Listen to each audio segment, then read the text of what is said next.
Alors voici pour mes amis du forum La Mortaise une description de mon système indexeur que je souhaite utiliser pour réaliser mes pièces qui sont décorées avec la technique illusion tressage. Alors, chaque pièce est composée de plusieurs rayons selon le ou les motifs utilisés. Alors ici, j'ai une assiette qui, elle, comporte 200 rayons.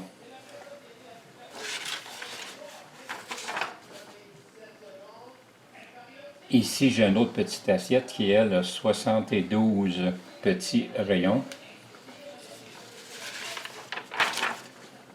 Cette assiette-ci, elle a 150 rayons. Ce petit bol ici a 96 lignes verticales.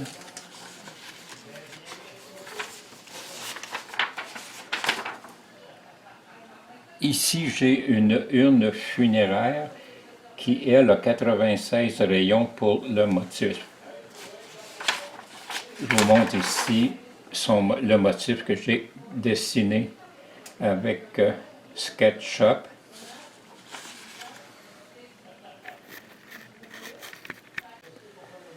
Alors, ici, pour chacune des pièces que je dessine, avec l'aide de Excel, je calcule les degrés que je dois faire apparaître à un compteur.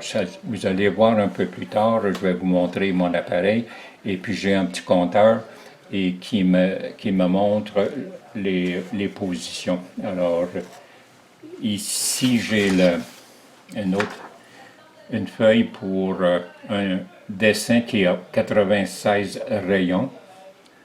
Et puis ici, vous avez ici la formule pour calculer chacune des valeurs au compteur pour chacune des positions, des 96 positions.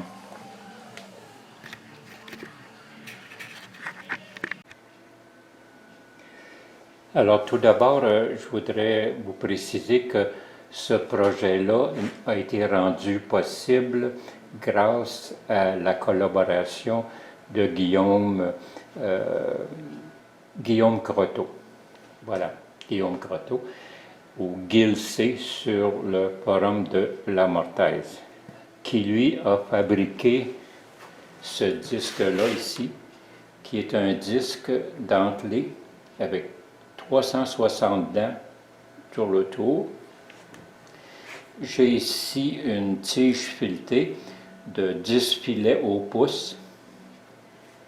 J'ai ici une manivelle avec 10 positions et un micro-interrupteur qui me permet de compter sur ce petit compteur-là ici, chacune des coches ici.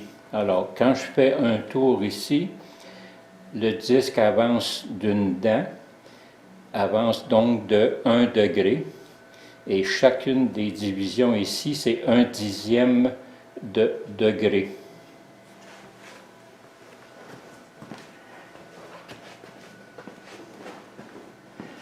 La pièce que je veux décorer, elle est placée ici, sur un mandrin.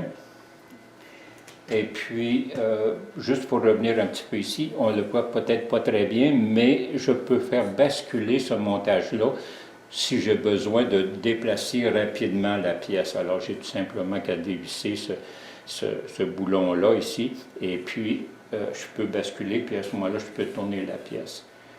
Le but ultime, c'est justement de pouvoir venir, dans un premier temps, soit tracer des lignes pour chacun des rayons ici avec un crayon et sur les deux faces. Dans ce cas de cette assiette-là ici que je suis en train de faire, je veux tracer un profil en arrière et aussi un profil en avant, alors en glissant.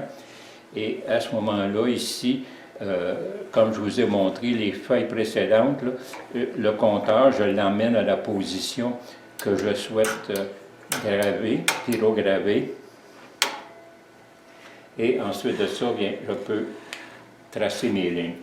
Il m'est aussi possible, et c'est ce que je fais depuis un certain temps, c'est de ne pas marquer les lignes, mais de tout simplement les brûler directement. Alors, je viens ici, et puis je peux brûler chacune des lignes individuellement ici, et la même chose ici aussi.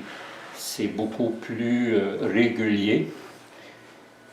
Évidemment, avant, j'avais un disque comme ceci, avec un viseur, et je l'ajustais à l'œil, mais ça devenait très difficile de bien positionner, alors j'étais pas très régulier dans mes motifs. Alors qu'avec ce système-là, ici, je tombe très précis au 10e de degré. Alors, ben, coudonc, encore une fois, un grand merci à Guillaume pour sa collaboration.